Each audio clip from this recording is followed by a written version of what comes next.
Hi, I'm Pernille. I am currently working my way through Julia Cameron's The Artist Way, and this week is week 9, so welcome.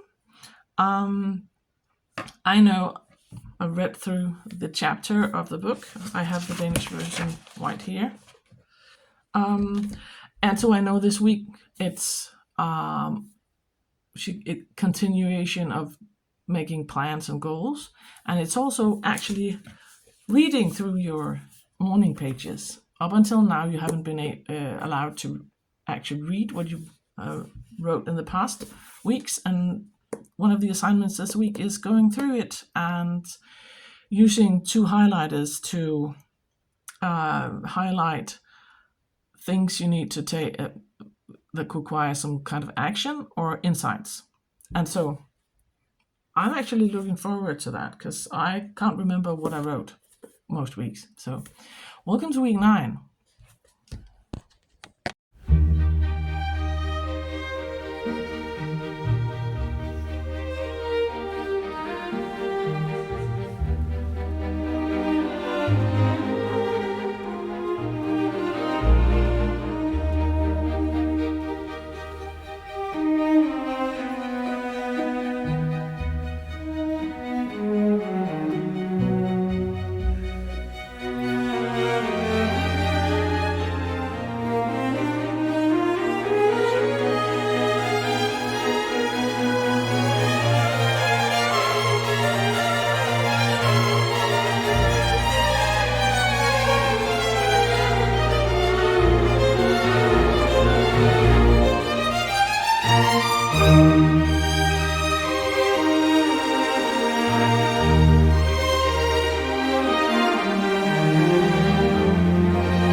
Welcome to the forest. I've come here to draw the deer because it's a very lovely sunny day, and it's been difficult filming because there is a lot of kids here. A lot of kindergartens and preschools are visiting the forest and feeding the deer apples and carrots. And of course, I'm not going to film other people's kids. But I have managed to sketch a bit. Two of the deer. One of the drawings I'm very pleased with, kind of like a portrait, and the other one was quite difficult because they're moving a lot, and I had to piece. I've been piecing, starting drawing one animal, and then it moves, and then finding another one, and see if I can get the posture to fit in with what I've already been drawing. But I'm gonna show you what I've been drawing so far. This is what I've been drawing so far. I think I'm gonna add some more shadow to this guy. This is the one I'm not too pleased with, but this one I really like, the portrait of one of them.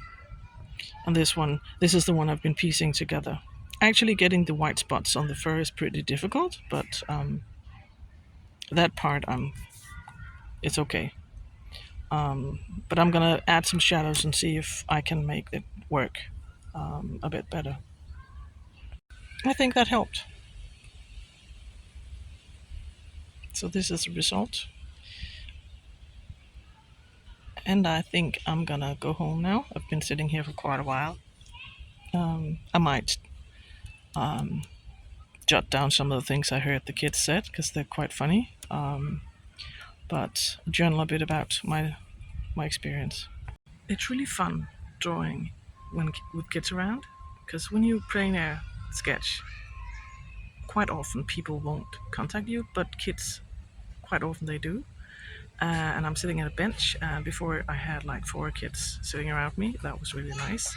And I've just been jotting down what they've been saying.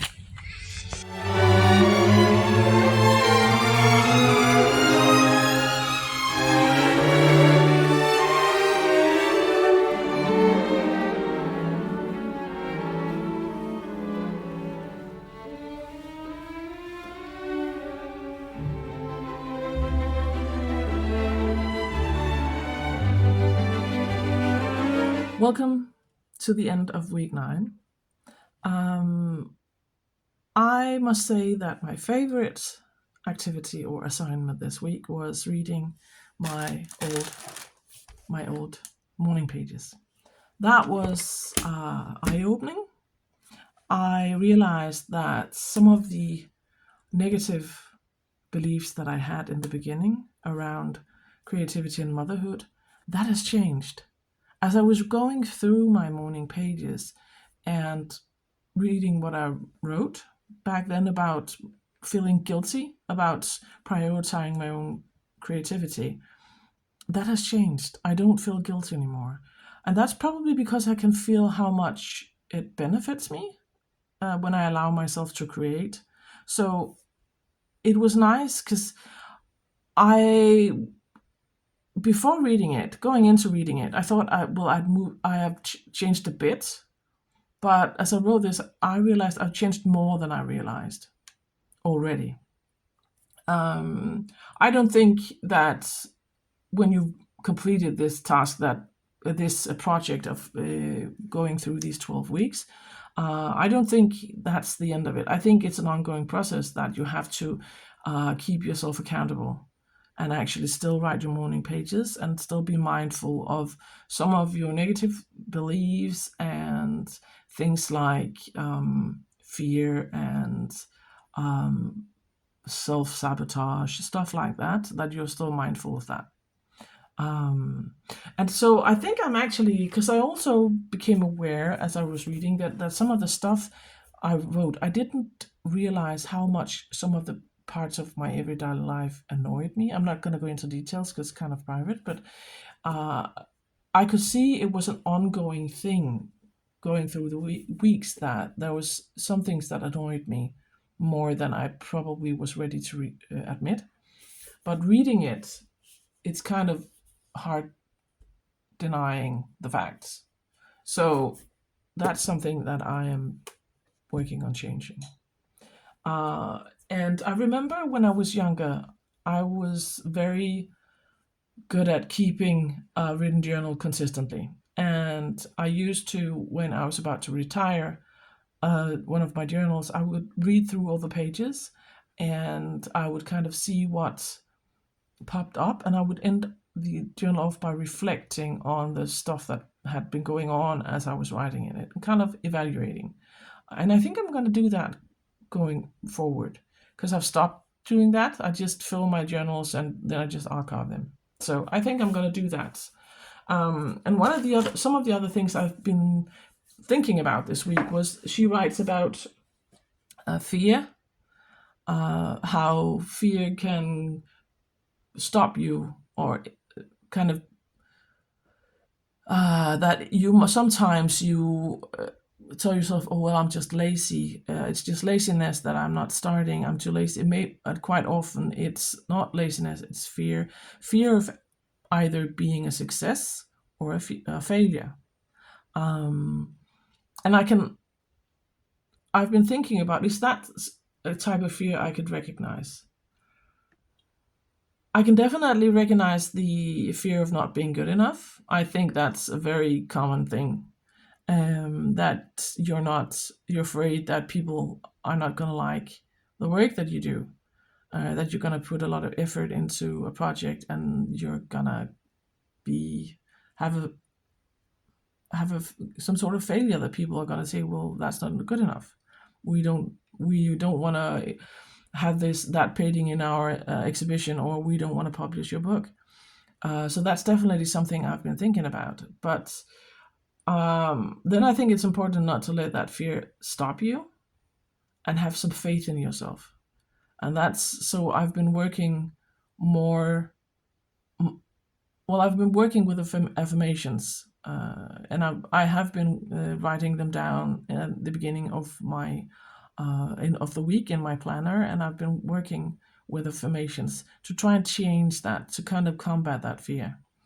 And the other thing she writes about is, I have the book over here, is about how you move through block, if you have a block, if you're blocked in some way, going forward. So it's kind of, she's kind of like writing about stuff that you might encounter going forward, and also that uh, discipline is all good and fine, but what really makes you show up every day and enjoy the creative work is if work feels like play. And that is something that I've been thinking about, because that's something I had already talked about, that I want my art, I want it to feel like play. I want to play around. I don't want to feel like a chore.